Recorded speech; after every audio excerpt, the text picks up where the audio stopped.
آپ دیکھ رہے ہیں سٹی انڈیا نیوز چینل، حق کی آواز۔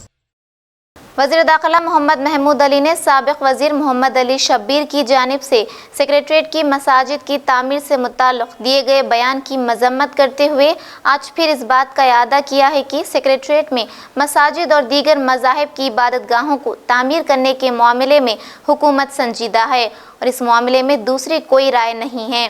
صحافت کے لیے جاری بیان میں جناب محمود علی نے کانگریس کے سابق وزیر محمد علی شبیر کو مشورہ دیا کہ وہ بے بنیاد الزامات اور غیر ضروری تنقیدیں کرنے کے بجائے تلنگانہ عوام کی فلاح و بہبود کی کاموں پر توجہ دیں۔